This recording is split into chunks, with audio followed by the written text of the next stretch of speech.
Video में। तो आज की इस वीडियो में हम कंपेयर करेंगे भारत और पाकिस्तान के रेलवे सिस्टम को। काफी पहले मैंने एक वीडियो बनाई थी जिसमें मैंने भारत और पाकिस्तान के रेलवे सिस्टम को कंपेयर किया था, लेकिन उसके बाद से अभी तक दोनों ही देशों के रेलवे सिस्टम में काफी हद तक चीजें बदली हैं। और आज की इस वीडियो में 2021 में मौजूदा अलग अलग पैमानों पर हम भारत और पाकिस्तान के रेलवे सिस्टम को कंपेयर करेंगे। तो बने रहिए वीडियो के साथ। हेलो दोस्तों, मेरा नाम है दीपक, आप देख रहे हैं इट्स इनक्रेडिबल फॉर यू। तो आइए शुरू करते हैं।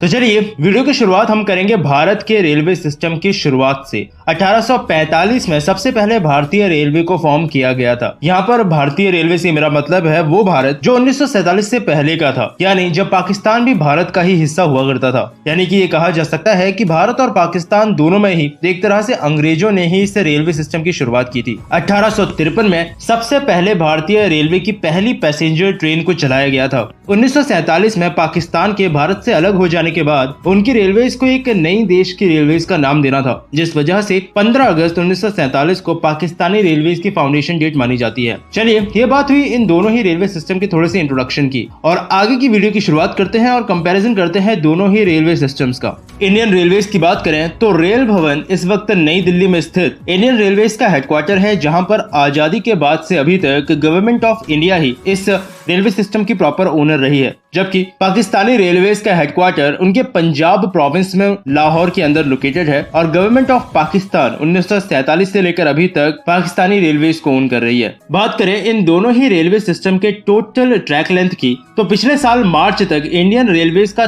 टोटल ट्रैक लेंथ करीबन 1,26,366 किलोमीटर लंबा था, जिसकी की पूरी डिटेल आप अभी अपनी स्क्रीन पर फोटो में देख सकते हो। वहीं पाकिस्तानी रेलवेज की बात करें तो तकरीबन 11,861 किलोमीटर का टोटल रूट लेंथ इस वक्त पाकिस्तानी रेलवेज के पास मौजूद है। बात करें इन दोनों ही रेलवे सिस्टम के टोटल इलेक्ट्रिफिकेशन की, तो इलेक्ट्रिफिकेशन के मामले में इंडियन रेलवेज कहीं ना कहीं पाकिस्तानी रेलवेज के मुकाबले काफी ज्यादा आगे है, जहां पर इस वक्त इंडियन रेलवेज में करीबन 41,548 किलोमीटर का रूट प्रॉपर तरीके से इलेक्ट्रीफाइड है। और साथ ही इंडियन रेलवेज इस वक्त 100% इलेक्ट्रिफिकेशन का टारगेट लेकर चल रही है, जो कि आने वाले कुछ ही सालों में आपको पूरा होता हुआ दिख जाएगा। और अगर बात करें पाकिस्तानी रेलवेज की, तो ऑफिशियली तो उनका कोई भी रूट इस वक्त इलेक्ट्रीफाइड नहीं है, लेकिन पाकिस्तान ने करीबन 280 किलोमीटर के रूट को इलेक्ट्रीफाइड करने की कोशिश की थी, लेकिन उसको बाद में बंद कर दिया गया, क्योंकि उसका रीजन ये बताया गया कि फंड इस तरह के प्रोजेक्ट के लिए पूरे नहीं पड़ रहे थे। जबकि कुछ ऑफिशियल्स का ये भी कहना था कि वहां से तारों यानी कि वायर्स की चोरी हो रही थी, जिस वजह से इस तरह के प्रोजेक्ट को आगे लेकर नहीं जाया जा सका। लेकिन बात जो आकर रुकती है वो यहाँ पे कि पाकिस्तान के पास इस वक्त उनके पूरे ऑफिशियल रूट में से कोई भी रूट इलेक्ट्रीफाइड अवेलेबल नहीं है। चलिए बात करते हैं इन दोनों ही रेलवे सिस्टम में चलने वाली सबसे तेज गति की ट्रेन से। लेकिन यहाँ पर चीजें अभी भी मेरी पिछली वीडियो के मुकाबले कुछ ज्यादा हद तक नहीं बदली हैं, जहाँ पर इंडिया में गतिमान एक्सप्रेस इस वक्त भी ऑन ट्रैक सबसे तेज गति से चलने वाली ट्रेन है, जो कि लगभग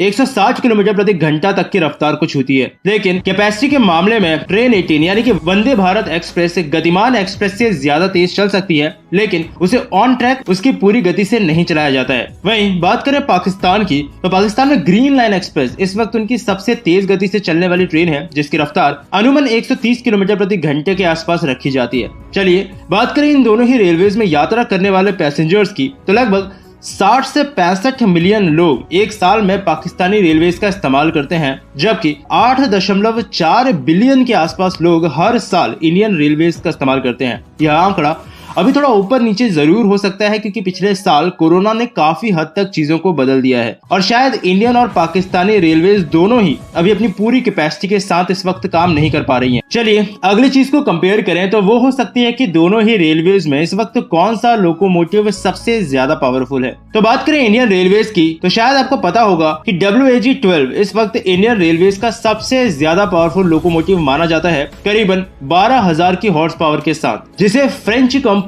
एल्स्टॉम इंडियन रेलवेज के साथ मिलकर ही इंडियन रेलवेज के लिए मैन्युफैक्चर कर रही है। वहीं बात करें पाकिस्तानी रेलवेज की, तो उनका सबसे ज्यादा पावरफुल लोकोमोटिव है GEU-40 करीबन 4,600 हॉर्स पावर के साथ। यानी अगर इस चीज पर देखा जाए तो अभी इंडियन रेलवेज लोकोमोटिव के मामले में तो पाकिस्तानी रेलवेज के मुकाबले काफी ज्यादा आगे है। चलिए अब बात कर लेते हैं कि इन दोनों ही रेलवे सिस्टम में आखिर कितने एम्प्लॉयज इन दोनों ही रेलवे सिस्टम्स के लिए काम करते हैं। इंडियन रेलवे इस वक्त दुनिया का चौथा सबसे बड़ा रेलवे सिस्टम है, जिस वजह से उनकी एम्प्लॉयज की संख्या भी इस वक्त दुनिया में काफी ज्यादा है। 2020 के मुताबिक करीबन 12,45,000 के आसपास एम्प्लॉयज इंडियन रेलवेज में काम करते थे। वहीं अगर पाकिस्तानी रेलवेज की बात करें तो करीबन 73,000 एम्प्लॉयज इस वक्त पाकिस्तानी रेलवेज के सारे काम को संभालते हैं। चलिए बात करें डेडिकेटेड फ्रेट कॉरिडोर की, तो इसके बारे में मैंने पहले भी आपको वीडियोस में बताया है कि इंडिया में इस वक्त 2 डेडिकेटेड फ्रेट कॉरिडोर्स पर काम चल रहा है, जिसमें ईस्टर्न और वेस्टर्न डेडिकेटेड फ्रेट कॉरिडोर शामिल है। साथ ही इसके अलावा भी कुछ ऐसे फ्रेट कॉरिडोर्स हैं जिनको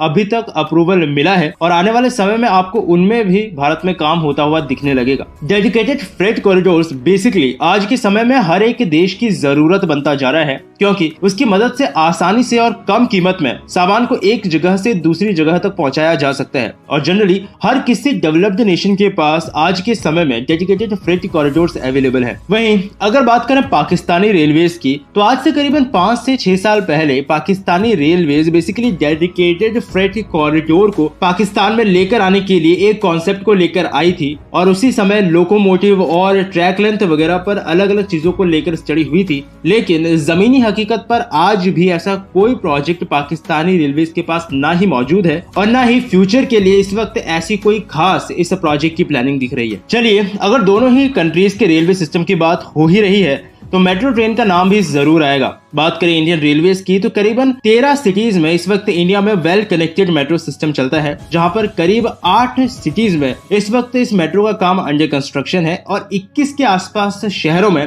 या तो इसे प्रपोज किया गया है या फिर ये प्रोजेक्ट प्लानिंग फेज में है। वहीं बात करें पाकिस्तान की, तो सिर्फ एक लाहौर में उनकी एक ऑरेंज लाइन मेट्रो ट्रेन चलती है, जो चाइना पाकिस्तान इकोनॉमिक कॉरिडोर यानी सीपैक के तहत चाइना की मदद से बनाई गई थी। और अगर इनके फ्यूचर की बात करें तो फिलहाल हाल ही में एक न्यूज आई थी कि इस वक्त शुरुआत में लाहौर ऑरेंज ट्रेन प्रॉफिट की बजाय लॉस में जा रही है, जिस वजह से फ्यूचर में गवर्नमेंट इस तरह के कोई प्रोजेक्ट को वापस करेगी या नहीं, इसके बारे में अभी कुछ नहीं कहा जा सकता। बात करें रैपिड रेल ट्रांजिट सिस्टम की, तो इस वक्त दिल्ली मेरठ के बीच एक रैपिड रेल ट्रांजिट सिस्टम पर इंडिया में काम चल रहा है, जिसमें करीबन 22 स्टेशन होंगे और ये एस्टिमेट किया जा रहा है कि शायद 2023 तक ये अपना प्रॉपर ऑपरेशन शुरू कर देगा। पाकिस्तान में फिलहाल में ऐसा कोई रैपिड रेल ट्रांजिट सिस्टम मौजूद नहीं है और फ्यूचर के लिए भी अभी तो फिलहाल उनकी कोई ऐसी प्लानिंग भी इस प्रोजेक्ट को लेकर नहीं है। बात करें मोनो रेल की, तो इंडिया के इतने बड़े होने के बावजूद भी सिर्फ मुंबई में ही इस वक्त इंडिया में मोनो रेल अवेलेबल है। आने वाले समय में शायद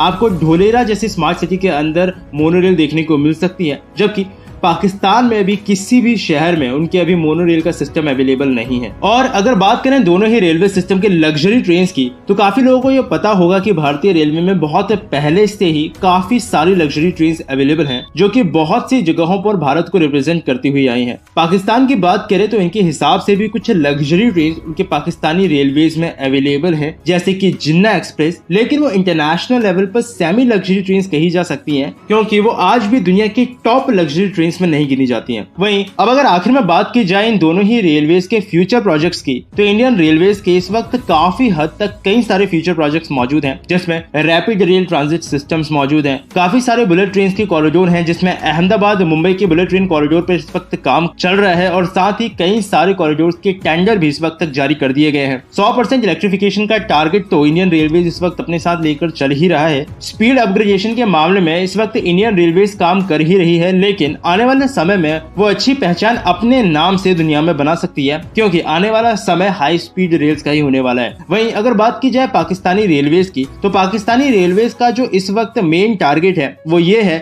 कि वो अपने ट्रांसपोर्टेशन शेयर को बढ़ाना चाहते हैं, यानी कि वो चाहते हैं कि ज्यादा से ज्यादा लोग पाकिस्तानी रेलवेज का इस्तेमाल करें, जिसके लिए वो आने वाले समय में ट्रेन्स को बढ़ाने की कोशिश करेंगे। कुछ नए लोकोमोटिव्स के साथ कुछ नई ट्रेन्स पाकिस्तानी रेलवेज में इंट्रोड्यूस कराई जाएंगी, जिससे आने वाले समय में पाकिस्तानी ट्रेन के नंबर तो बढ़ेंगे ही और साथ ही जो मौजूदा ट्रेन है उन्हें भी अच्छे खासे लेवल पर अपग्रेड किया जाएगा। वैसे अगर देखा जाए तो पाकिस्तानी रेलवेज ने पिछले कुछ सालों में इम्प्रूवमेंट धीरे धीरे दिखाई है, लेकिन वही बात है कि जिस तरह से इंडियन रेलवेज धीरे धीरे फ्यूचर की तरफ बढ़ रही है, उसी तरह से पाकिस्तानी रेलवेज भी अगर फोकस होकर उसी डायरेक्शन की तरफ काम करती है तो धीरे धीरे ही वो अपने टारगेट को अचीव कर पाएगी। तो बस अभी इंडियन पाकिस्तानी 2021 के रेलवे कंपैरिजन में इतना ही। उम्मीद करता हूँ आपको वीडियो पसंद आई होगी। अगर वीडियो पसंद आई है तो इसे लाइक करना, अपने दोस्तों और फैमिली के साथ में शेयर भी और अगर आप चैनल पर नए आए हैं तो चैनल को सब्सक्राइब किए बिना बिल्कुल मत जाइएगा, क्योंकि इस चैनल पर आपको ऐसी ही इंटरेस्टिंग टॉपिक से रिलेटेड वीडियोस मिलती रहेंगी।